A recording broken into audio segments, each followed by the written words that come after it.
you join me on this evening, or whenever you're watching this, for the next part of my layout update. So the first thing you will have noticed from the intro is that the layout finally has a name. It is going to be called Wyreford.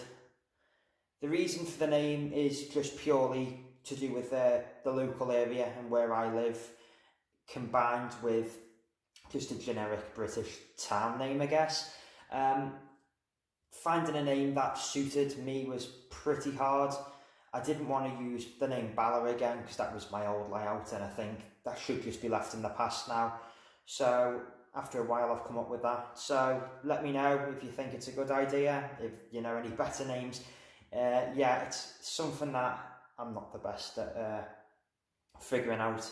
But that's the first part of the update, just dead quick for those who are wondering why it said Wyreford in the intro.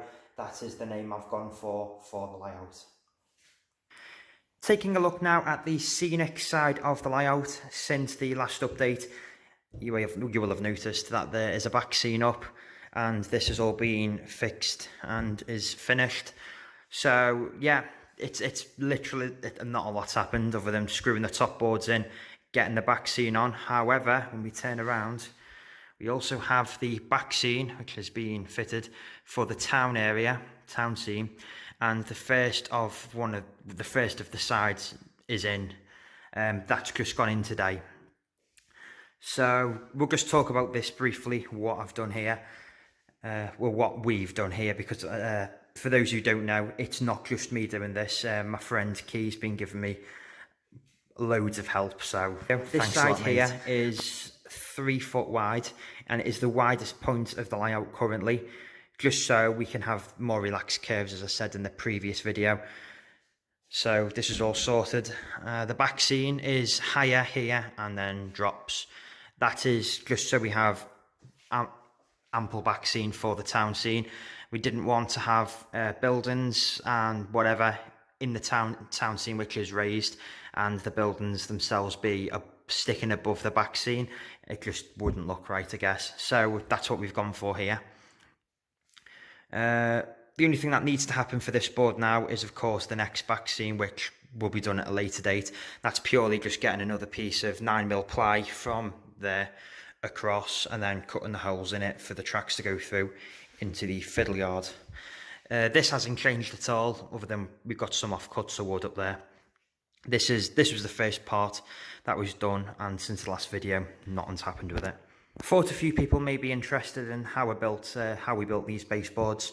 They're not perfect, and they're definitely not what a lot of people would class as the right way of making a baseboard. But this is my first layout that I've ever built. My previous one I bought. Well, my dad bought for me. I was like 11 at the time. But I've never built one before. That's a fact. So building a layout is daunting the first time, especially one of this scale. So how have we made these baseboards? They're of a modular construction, however some are longer than others. The tops are all 9mm ply. They were bought from, as you know, B&Q. They were either 4x2, so 4 foot by 2, or 6x2. So we've got a mix of them. We couldn't get any 8x2, so where we have an 8-foot frame, we have 2 4x2 tops on that frame. So that's how the baseboards have been constructed. And then we've just used softwood for the sides, and it's all drilled together. As I say, it's not what a lot of people do. I know a lot of people go for the ply for bracing as well.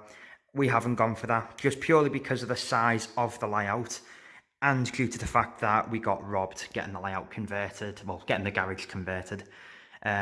The cost to do this all in plywood would have been into the thousands, so it was just something that unfortunately we couldn't look at. This is what we've come up with so far. This piece of wood here, we don't have any legs on, but it's bolted to each table, each table at the side, sorry, with 3 bolts at each end. Need a leg at a later date, we mightn't. It can always be added, but for the time being I don't think we'll need one. Because the layout is, although it's not wall mounted, because it's against the side of the walls, It is really sturdy. I mean, that's putting a lot of effort into it, and as you can see, there's very little, if any, shaking really. It's a stable structure. Regarding the temperature in here, as you can imagine, it is pretty stable now. Before it was all over the place. So again, that should work in our favour in regards to keeping the baseboards in a good condition. What is left to do? What we do need to do next is obviously put the other side in, which will be getting done this weekend, fingers crossed. The only issue / idea we have is whether that's going to be 4 foot or 3 foot, the piece of board that goes over there. We'll see what happens regarding that. I'd like 4 foot. As I said in my previous video, you can get to that side from both sides, so leaning over 4 foot of board won't be an issue. It's just a case of what material we can get. Just crossed it'll be 4, but if it is 3, it's no big issue. So once that is sorted, we have the wooden down there as well. The baseboards will need some sort of protection just to keep the glue and water and all sorts that you use when you're building a layout out of the wood to stop any damage to the plywood. Probably just paint it. I'm thinking of doing the top bits grey, just as it's a nice smartish colour. The sides are going to go black just to sort of blend the screws in, I guess, and just make it a little bit more toned. And then underneath, on the other side, I'll just show the underneath of the baseboards, are going to go white just to help us at a later date. Not so much when we wire it, but if we do need to do any repairs, it's easier to see with the contrast of the wires onto the baseboards. So that's what I'm thinking with the undersides as well. And then once we've protected the baseboards, it's simply a case, well, not simply, but a case of laying the cork down and trying to get track. Regarding getting the track, it's going to be hard because of the pandemic. Again, it's awful, isn't it? But basically, I believe Pico stopped production of all their track for a good few months. I'm not too sure, but they did stop production. So track is all sold out everywhere. And no Hattons are due to get some in next month, but it'll probably come in and go straight out again because the demand's regarding getting the track down. I don't know when I'll be able to get it all down. Hopefully when I do the next update for the channel, the cork will be down on the fiddle yard and the wood will all be completed for the baseboards, and the surfaces would have been primed / protected, I guess, and the backboards / back scenes will be painted blue. I don't think we are going to go for any sort of proper back scene, just because of the way the layout's built, where we're going to have a raised town scene and then dropping it down. I just don't think we'll find anything that is suitable. And Bala, my old layout, was just painted. It was just painted blue, and it had a little bit of white added in to sort of simulate clouds, and it worked pretty well. So I'm more than happy to go with that. And finally, just before I wrap the video up, using some scrap bits of track from train sets and offcuts of wood, I've sort of mocked up loosely what the station is going to look like.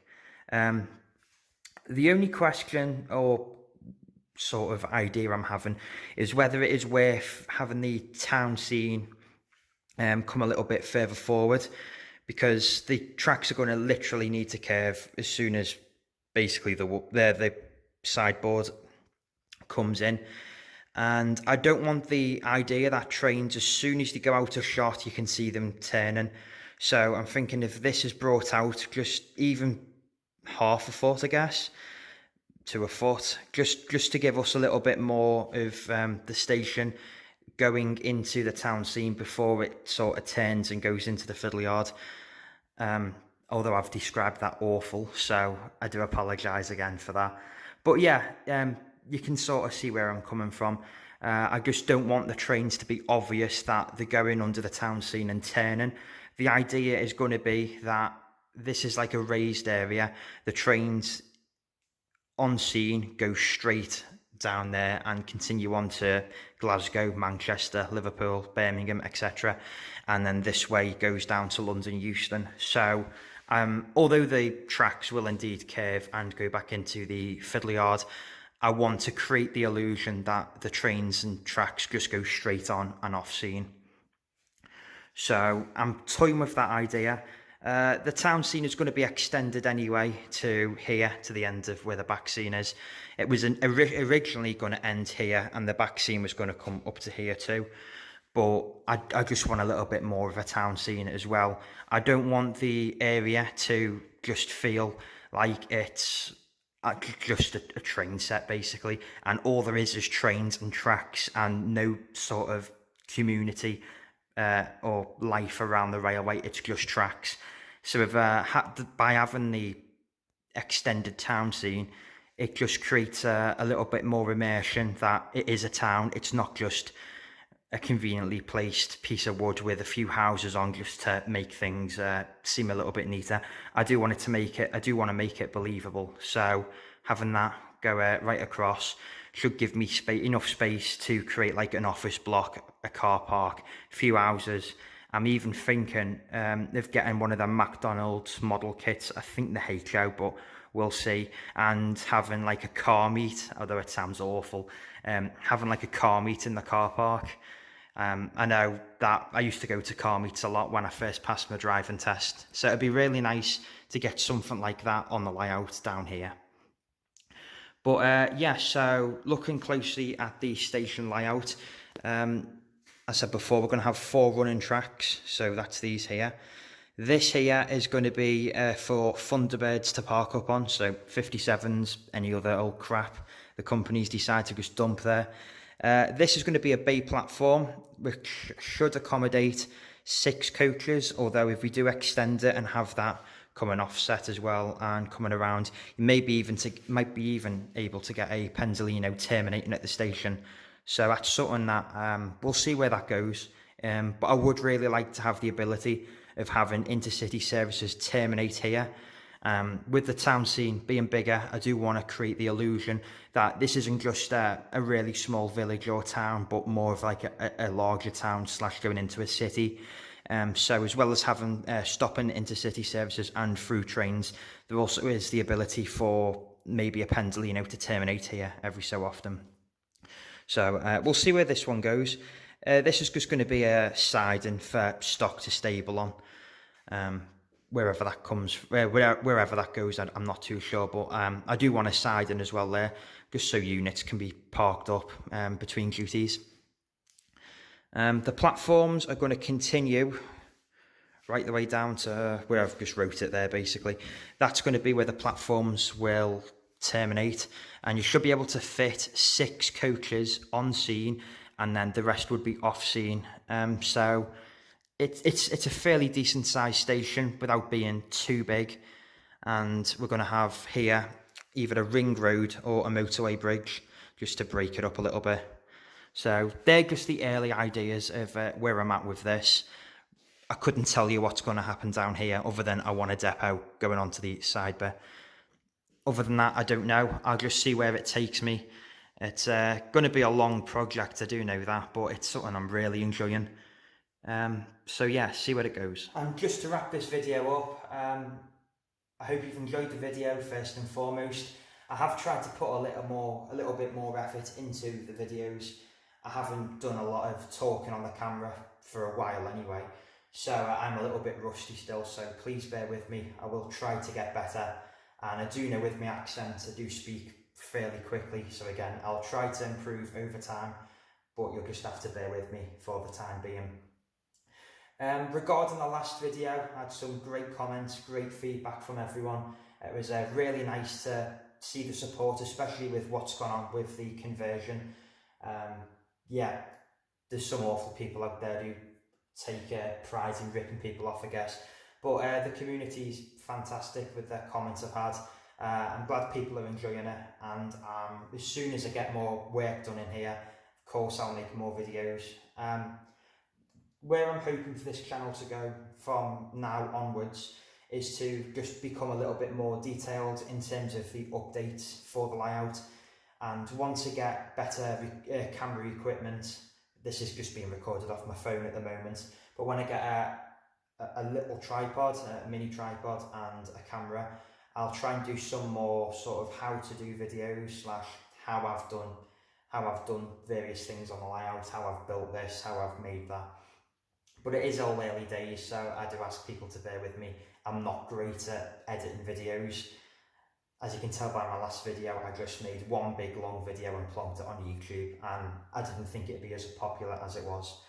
So yeah, I'm glad everyone's enjoying them. Again, if you have any ideas, any hints or tips, please do let me know.